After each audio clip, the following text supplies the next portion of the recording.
Hello అండి. ముందుగా మీ అందరికీ ఉగాది శుభాకాంక్షలు. ఉగాది స్పెషల్‌గా నేను మీ అందరికీ 5 రకాల ప్రసాదం రెసిపీస్‌ని చూపించబోతున్నాను. ఉగాది పచ్చడితో పాటు చింతపండు ఆవపిండి పులిహోర, తాలింపు శనగలు, క్షీరన్నం, ఇంకా హల్వా బూరెల రెసిపీస్‌ని చూపించబోతున్నాను. వీడియో నచ్చితే లైక్ చేయడం మాత్రం మర్చిపోకండి. ఇప్పుడు షడ్రుచుల ఉగాది పచ్చడి రెసిపీని చూపించబోతున్నాను. తీపి, ఉప్పు, పులుపు, కారం, చేదు, వగరు ఇలా 6 రకాల రుచులతో చేసేదే ఈ ఉగాది పచ్చడి. చేయడం కూడా చాలా ఈజీ. మరి ఈ ఉగాది పచ్చడి రెసిపీని ఎలా ప్రిపేర్ చేసుకోవాలో దాని ప్రాసెస్ ఏంటో చూసేద్దామా? ఫస్ట్ ఒక బౌల్ తీసుకోండి. ఈ సైజ్ చింతపండు తీసుకొని 1.5 గ్లాస్ వాటర్ వేసి చింతపండు రసం తీసి బౌల్లోకి వేయండి. మొత్తం 6 రకాల రుచులు అని చెప్పాను కదా, దాంట్లో ఒకటి పులుపు. పులుపు కోసం మనం చింతపండు రసం వేస్తున్నాం. చింతపండు రసం వేసిన తర్వాత ఇప్పుడు దీంట్లో లేత మామిడికాయ ముక్కలు వేయండి. వగరు కోసం లేత మామిడికాయ ముక్కలు. లేత మామిడికాయలు అంటే టెంక ఫామ్ అవ్వని కాయల్ని లేత మామిడికాయలని అంటారు. కారం కోసం 1/2 టీ స్పూన్ బ్లాక్ పెప్పర్ పౌడర్ని వేయండి. 1/4 టీ స్పూన్ సాల్ట్ వేసుకోండి, సరిపోతుంది. తీపి కోసం బెల్లం 1/2 కప్ బెల్లం దంచి పొడి చేసి వేయండి. ఇప్పుడు దీంట్లో చేదు కోసం వేప పువ్వు వేయాలి. అయితే వేప పువ్వు డైరెక్ట్గా అలానే వేసేయకూడదండి. జస్ట్ వేప పువ్వు రేకులు మాత్రమే వేయాలని గుర్తుపెట్టుకోండి. 1.5 టేబుల్ స్పూన్ వేసుకోండి, సరిపోతుంది. మనం వేసిన ఇంగ్రీడియంట్స్ అన్ని మొత్తం అంతా కలిసేలాగా మిక్స్ చేయండి. బెల్లం పూర్తిగా కరిగిపోవాలి. మనం వేసిన 6 రకాల రుచులతోనే ఈ ఉగాది పచ్చడి చేస్తారు. కానీ దీంట్లో 2 అరటిపళ్ళు తీసుకొని మెత్తగా చేసి వేయండి. టేస్ట్ ఇంకా ఇంక్రీజ్ అవుతుంది. ఈ ఉగాది పచ్చడి అందరూ ఒకేలా చేస్తారని లేదండి. నేను ఇప్పుడు అరటిపండు వేశాను కదా, కొంతమంది పుట్నాల పప్పు కూడా వేస్తారు. నేను కారం కోసం మిరియాల పొడి వేశాను కదా, కానీ ఇంకొంతమంది కారం కోసం పచ్చికారం వేస్తారు. ఇలా చాలా రకాలుగా ఉగాది పచ్చడి చేస్తారు. వారు ఉండే ప్రాంతం బట్టి చేసే విధానం మారిపోతుంది. అంతేనండి, ఉగాది పచ్చడి రెసిపీ రెడీ అయిపోయింది. చింతపండు ఆవపిండి పులిహోర రెసిపీని చూపించబోతున్నాను. ఆవపిండి వేసి చేసిన పులిహోర టేస్ట్ ఎంత బాగుంటుందంటే ఆవపిండి పులిహోరకి పట్టే కొద్దీ టేస్ట్ ఇంక్రీజ్ అవుతూనే ఉంటుంది. ఈ వీడియోలో చూపించబోయే చింతపండు పులిహోర పులుసు 3 to 4 months పైనే నిలువ ఉంటుంది. ఈ పులిహోర పులుసు ఒక్కసారి ప్రిపేర్ చేసి పెట్టుకుంటే చాలు, మీకు ఎప్పుడు పులిహోర తినాలి అనిపించినా ఈజీగా ప్రిపేర్ చేసుకోవచ్చు. మరి చింతపండు ఆవపిండి పులిహోర రెసిపీని ఎలా ప్రిపేర్ చేసుకోవాలో దాని ప్రాసెస్ ఏంటో చూసేద్దామా? ఫస్ట్ పులిహోర పులుసు కోసం స్టవ్ ఆన్ చేసి ప్యాన్ పెట్టి దాంట్లో 1 గ్లాస్ వాటర్ వేయండి. స్టవ్ని హై ఫ్లేమ్లోనే ఉంచి వాటర్ బాగా బాయిల్ అయ్యేంత వరకు వెయిట్ చేయండి. ఈలోపు మీరు ఈ సైజ్ చింతపండు తీసుకోండి. ఈ చింతపండుని శుభ్రంగా 3 times బాగా కడిగి తీసుకోండి. ఇప్పుడు మరుగుతున్న వాటర్లోకి శుభ్రంగా కడిగి పెట్టుకున్న చింతపండుని వేసి స్టవ్ని హై ఫ్లేమ్లోనే ఉంచి 5 minutes అలా వదిలేసేయండి. చింతపండు మెత్తగా ఉడికిపోతుంది.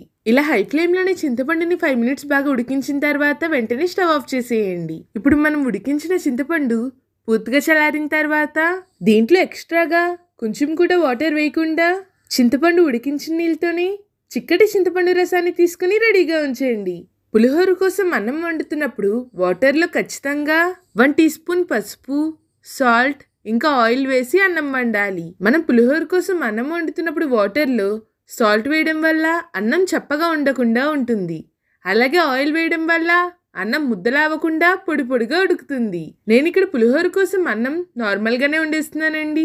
అదే మీరు కుక్కర్లో ఉండేలాగా అయితే మాత్రం మీరు పులిహోర చేస్తున్న రైస్ క్వాంటిటీని బట్టి వాటర్ వేయాలి. 1 గ్లాస్ రైస్కి 1.5 గ్లాస్ మాత్రమే వాటర్ వేయాలని గుర్తుపెట్టుకోండి. సేమ్ ఇలానే కుక్కర్లో వండుతున్నప్పుడు కూడా వాటర్లో పసుపు, సాల్ట్ ఇంకా ఆయిల్ వేయడం మర్చిపోకండి. కుక్కర్లో పులిహోర కోసం అన్నం వండుతున్నప్పుడు జస్ట్ 2 whistles మాత్రమే వేయించాలి. 2 whistles వేస్తే సరిపోతుందండి. అన్నం మరీ సాఫ్ట్గా ఉడకకుండా పర్ఫెక్ట్గా పులిహోర కోసం పొడి పొడిగా ఉడుకుతుంది. మీరు కూడా ఇలానే నార్మల్గా వండితే అన్నం ఉడికిన తర్వాత ఒక స్ట్రైనర్లోకి తీసుకొని 10 minutes అలానే వదిలేసేయండి. ఎక్స్ట్రాగా గంజేమైనా ఉంటే సపరేట్ అయిపోతుంది. తర్వాత వండిన అన్నాన్ని ఒక ప్లేట్లోకి తీసుకొని పూర్తిగా చల్లారిపోనివ్వండి. స్టవ్ ఆన్ చేసి ప్యాన్ పెట్టి దాంట్లో కొంచెం ఆయిల్ వేయండి. ఆయిల్ వేసిన తర్వాత ఇప్పుడు దీంట్లో 2 టేబుల్ స్పూన్స్ పచ్చిశనగపప్పు అలానే 1 కప్ వేరుశనగ గుళ్ళు వేయండి. దీంట్లోనే 1 టేబుల్ స్పూన్ మినపప్పు కూడా వేసి స్టవ్ని లో టు మీడియం ఫ్లేమ్లోకి పెట్టండి. వీటిని లో టు మీడియం ఫ్లేమ్లోనే నిదానంగా తిప్పుతూ మంచి కలర్ వచ్చేంత వరకు బాగా ఫ్రై చేయండి. మీరు వీటిని త్వరగా ఫ్రై అవ్వాలని హై ఫ్లేమ్లో పెట్టి ఫ్రై చేస్తే పల్లీలు లోపల వరకు పర్ఫెక్ట్గా వేగవని గుర్తుపెట్టుకోండి.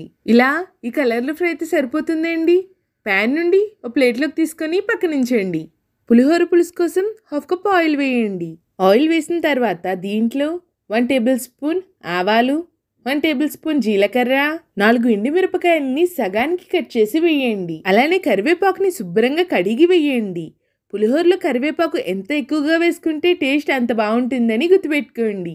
ఇప్పుడు వీటిని మీడియం ఫ్లేమ్లో తిప్పుతూ బాగా ఫ్రై చేయండి. పులిహోర పులుసు కోసం తాలింపు ఇలా ఫ్రై అయితే సరిపోతుందండి. ఇప్పుడు దీంట్లో మనం ముందే రెడీగా పెట్టుకున్న చిక్కటి చింతపండు రసాన్ని వేయండి. నేను మీకు ముందే చెప్పాను కదా, చింతపండు రసం తీస్తున్నప్పుడు ఎక్స్ట్రాగా వాటర్ వేయొద్దని. వాటర్ వేయకుండా ఇలా చింతపండు రసాన్ని చిక్కగా తీసుకోవడం వల్ల పులిహోర పులుసు త్వరగా ఉడికిపోతుంది. అంతేకాకుండా పులిహోర పులుసు ఎక్కువ రోజులు నిలువ ఉంటుంది. తాలింపులో చిక్కటి చింతపండు రసం వేసేసిన తర్వాత 1 టీ స్పూన్ పసుపును వేయండి. ఇప్పుడు దీంట్లో సాల్ట్ వేయాలి. సాల్ట్ మీ టేస్ట్కి తగినట్టు యాడ్ చేయండి.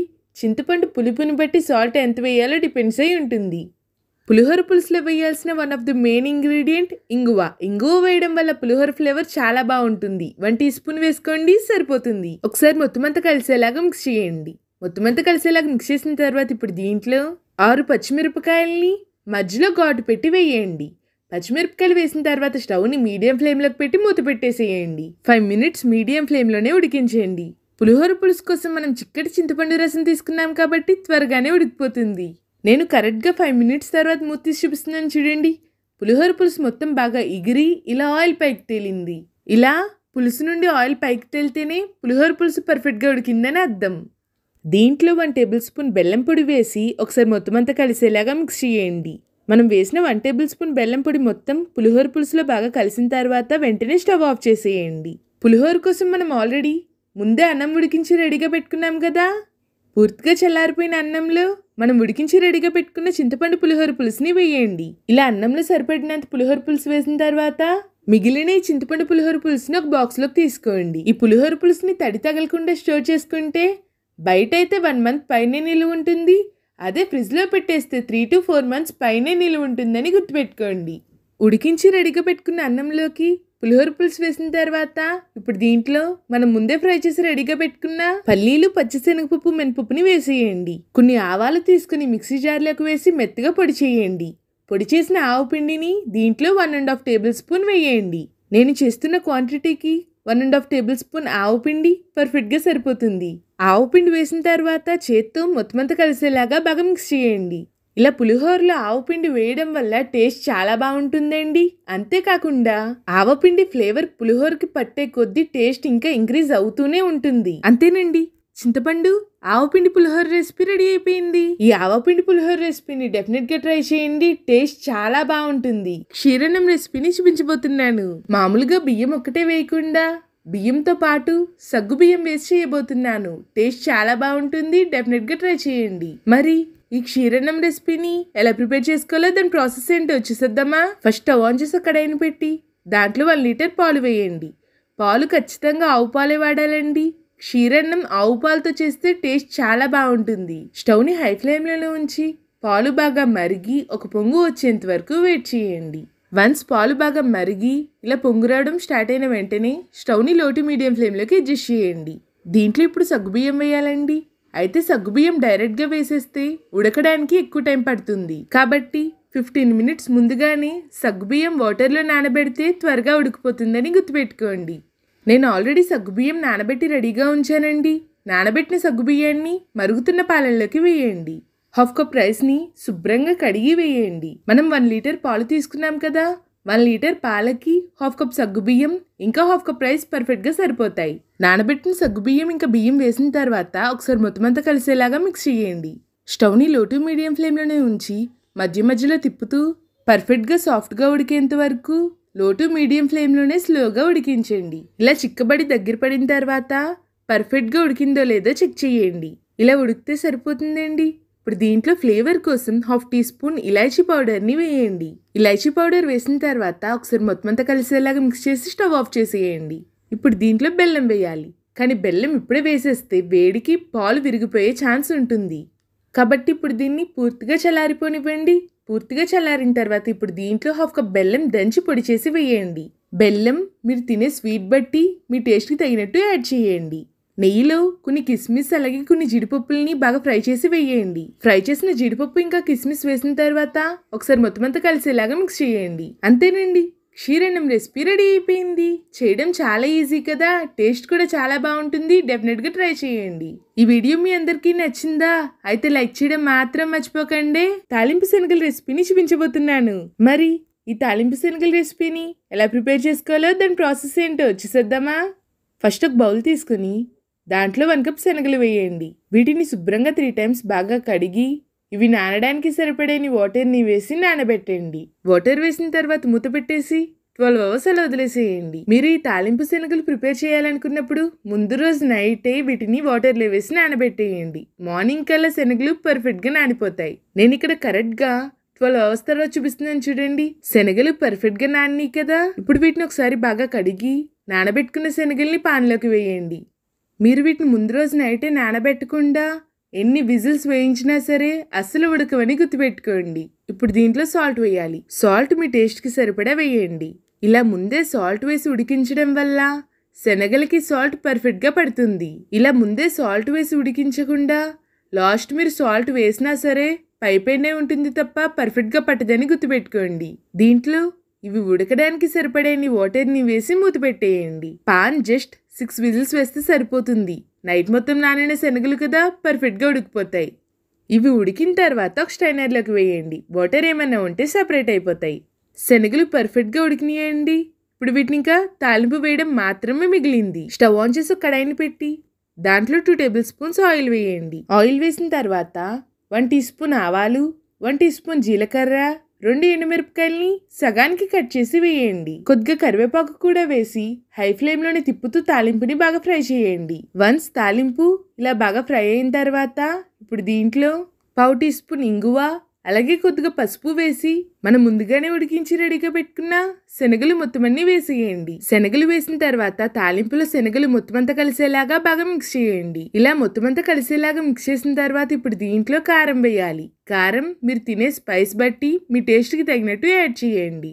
నేను చేస్తున్న క్వాంటిటీకి 1 టేబుల్ స్పూన్ కారం పర్ఫెక్ట్ గా సరిపోతుంది. కారం వేసిన తర్వాత ఒకసారి మొత్తం అంతా కలిసేలాగా మిక్స్ చేసి స్టవ్ ఆఫ్ చేసేయండి. అంతేనండి, తాలింపు శనగల రెసిపీ రెడీ అయిపోయింది. హల్వా బూరెల రెసిపీని చూపించబోతున్నాను. వీటిని ప్రసాదం బూరెలని కూడా అంటారు. ఈ హల్వా బూరెలు చేయడం చాలా ఈజీ అండి. టేస్ట్ కూడా చాలా బాగుంటుంది. నేను చేసే ఈ బూరెలు పై లేయర్ ఎంత క్రిస్పీగా ఉంటుందంటే సౌండ్ మీరే వినండి.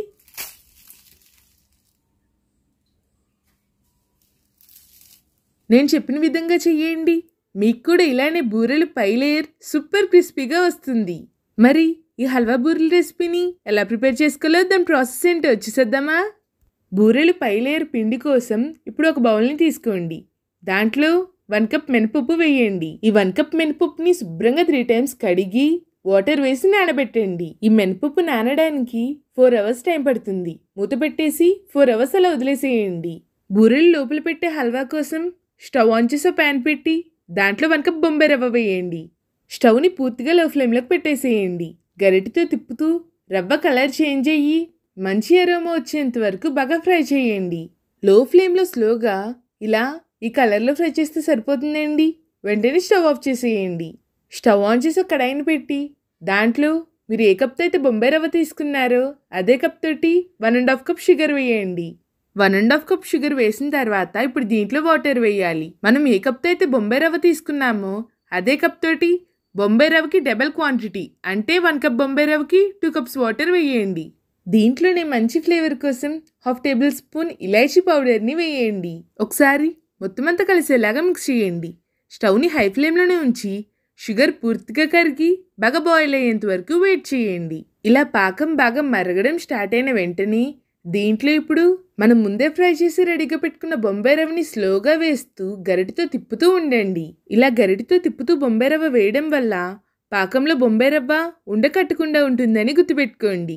మనం ఫ్రై చేసిన బొంబాయి రవ్వ మొత్తం అంతా వేసేసిన తర్వాత ఇప్పుడు దీంట్లో 2 టేబుల్ స్పూన్స్ నెయ్యి వేయండి. నెయ్యి వేసి ఒకసారి మొత్తం అంతా కలిసేలాగా మిక్స్ చేయండి. నెయ్యి వేసి మొత్తం అంతా కలిసేలాగా మిక్స్ చేసిన తర్వాత మూత పెట్టేసి లో ఫ్లేమ్లో 10 మినిట్స్ అలా వదిలేసేయండి. 10 మినిట్స్కి రవ్వ పర్ఫెక్ట్గా ఉడికిపోతుంది. మూత తీసి గరిటెతో తిప్పుతూ స్టవ్ని హై ఫ్లేమ్లో పెట్టి కడాయి నుంచి సెపరేట్ అయ్యేంత వరకు ఉడికించేయండి. హల్వా పర్ఫెక్ట్గా ఉడికి కడాయి నుంచి సెపరేట్ అవ్వడం స్టార్ట్ అయిన వెంటనే స్టవ్ ఆఫ్ చేసేయండి. కొద్దిసేపు పక్కన పెట్టేసేయండి. హల్వా పూర్తిగా చల్లారిపోవాలి. మనం ఆల్రెడీ బూరెలు పై లేయర్ కోసం మినపప్పు నానబెట్టి రెడీగా పెట్టాం కదా. 4 అవర్స్కి చక్కగా మినపప్పు పర్ఫెక్ట్గా నానిపోయి రెడీగా ఉంటుంది. బాగా నానిన ఈ మినపప్పుని తొక్క లేకుండా శుభ్రంగా కడిగి తీసుకోండి. ఈ మినపప్పుని గ్రైండర్లో వేసి కొద్ది కొద్దిగా వాటర్ వేస్తూ మెత్తగా గ్రైండ్ చేసి తీసుకోండి. ఇలా ఇక్కడ చూపిస్తున్న విధంగా మినపప్పుని ఇలా మెత్తగా గ్రైండ్ చేసుకోవాలి. దీంట్లో ఏ కప్తో అయితే మినపప్పు తీసుకున్నామో అదే కప్ తోటి 1 కప్ బియ్యం పిండి వేయండి.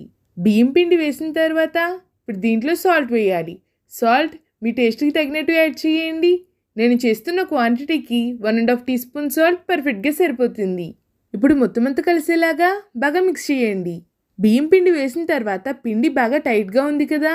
ఇప్పుడు దీంట్లో 1/2 కప్ వాటర్ వేసి మొత్తం కలిసేలాగా మిక్స్ చేయండి. ఇలా పిండిలో ఎక్కడా ఉండలనేది లేకుండా ఇలా సాఫ్ట్గా మిక్స్ చేసిన తర్వాత పిండి కన్సిస్టెన్సీ ఇక్కడ వీడియోలో చూపిస్తున్న విధంగా ఈ థిక్నెస్లో ఉండాలి. బూరెలు పై లేయర్ కోసం పిండి రెడీ అయిపోయింది. మనం ఆల్రెడీ బూరెల కోసం హల్వా రెడీ చేసి పెట్టుకున్నాం కదా. పూర్తిగా చల్లారిన హల్వాని ఒక ప్లేట్లోకి తీసుకోండి. ఈ హల్వాని ఒకసారి మొత్తం కలిసేలాగా మిక్స్ చేయండి. ఇప్పుడు కొంచెం హల్వాని చేతిలోకి తీసుకొని చేతితో రౌండ్గా చేయండి. మనం ఆల్రెడీ హల్వాలో నెయ్యి వేసాం కాబట్టి చేతికి అంటుకోకుండా రౌండ్గా వస్తుంది. మీరు బూరెలు ఏ సైజులో అయితే చేయాలనుకుంటున్నారో దాన్ని బట్టి ఈ హల్వాని రౌండ్ బాల్స్ కింద చేయండి. ఇలా మీకు నచ్చిన సైజెస్లో హల్వాని రౌండ్ బాల్స్ కింద చేసిన తర్వాత మీరు బూరెలు ఫస్ట్ టైం వేసినా సరే ఆయిల్లో పర్ఫెక్ట్గా రౌండ్గా ఎలా వేయాలో క్లియర్గా చెప్తాను చూడండి. బూరెలు ఫస్ట్ టైం వేస్తున్నప్పుడు డైరెక్ట్గా ఆయిల్లో చేత్తో వేయకుండా స్పూన్తో ఈజీగా వేయచ్చు. రౌండ్గా చేసి రెడీగా పెట్టుకున్న హల్వాని పిండిలో వేసి స్పూన్ తోటి పిండిని బాగా పట్టించండి.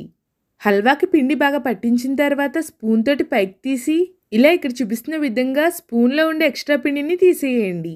చూసారా, హల్వా మొత్తం పిండి రౌండ్గా పర్ఫెక్ట్గా పట్టింది కదా. ఇలా బూరెని స్లోగా ఆయిల్లోకి డ్రాప్ చేయాలి. సింపుల్గా చేత్తో కూడా ఈజీగా వేయచ్చు. రౌండ్గా చేసిన హల్వాని పిండిలో వేసి చేత్తో పిండిని బాగా పట్టించండి. ఇలా పిండి బాగా పట్టించిన తర్వాత స్లోగా చేతిలోకి తీసుకోండి. ఇక్కడ చూపిస్తున్న విధంగా ఇలా స్లోగా ఆయిల్లోకి డ్రాప్ చేయాలి. అంతే. బూరెలు సింపుల్గా ఈజీగా ఎలా వేయాలో చూపించాను కదా. ఇంకా వీటిని వేడివేడిగా మరుగుతున్న ఆయిల్లోకి వేసి ఫ్రై చేయడం మాత్రమే మిగిలింది. బూరెలు ఫ్రై చేయడానికి స్టవ్ ఆన్ చేసి ఒక కడాయిని పెట్టి దాంట్లో డీప్ ఫ్రైకి తగినంత ఆయిల్ని వేడి చేయండి. ఆయిల్ బాగా వేడైన తర్వాత ఇందాక నేను చూపించిన విధంగా స్లోగా ఒక్కటిగా ఆయిల్లోకి బూరెల్ని వేయండి. ఇలా ఆయిల్లో పట్టేని వేసిన తర్వాత హై ఫ్లేమ్లోనే వీటిని బాగా ఫ్రై చేయాలి. బూరెలు ఫ్రై చేస్తున్నప్పుడు స్టవ్ ఖచ్చితంగా హై ఫ్లేమ్లో మాత్రమే ఉండాలని గుర్తుపెట్టుకోండి. మీరు లో ఫ్లేమ్ లేదా మీడియం ఫ్లేమ్లో ఫ్రై చేస్తే ఇవి ఖచ్చితంగా ఆయిల్ పీల్ చేస్తాయి. కాబట్టి హై ఫ్లేమ్లో మాత్రమే ఫ్రై చేయాలి వీటిని. బూరెలలో ఒక పక్క మంచి కలర్ వచ్చిన తర్వాత స్లోగా వీటిని రెండో వైపుకి తిప్పండి. ఇలా బూరెలు రెండో వైపు కూడా బాగా ఫ్రై అయ్యి మంచి గోల్డెన్ బ్రౌన్ కలర్ వచ్చేంత వరకు బాగా ఫ్రై చేయండి. ఇలా ఈ కలర్లో ఫ్రై అయితే సరిపోతుందండి. ఆయిల్ నుండి తీసి ఒక ప్లేట్లోకి తీసుకోండి. అంతేనండి, హల్వా బూరెలు రెసిపీ రెడీ అయిపోయింది. నేను చేసిన ఈ బూరెలు ఎంత క్రిస్పీగా వచ్చినాయో సౌండ్ మీరే వినండి. నేను చెప్పిన విధంగా ఈ రెసిపీని డెఫినెట్గా ట్రై చేయండి. మీకు కూడా ఇలానే క్రిస్పీగా బూరెలు పర్ఫెక్ట్గా వస్తాయి. టేస్ట్ కూడా చాలా బాగుంటుంది. ఈ వీడియో మీ అందరికీ నచ్చిందా? అయితే లైక్ చేయడం మాత్రం మర్చిపోకండి. ఇటువంటి మరిన్ని వీడియోస్ కోసం నా ఛానల్ని సబ్స్క్రైబ్ చేసుకోండి. Subscribe to my channel. అమ్మతో Divya. Thank you for watching. Bye.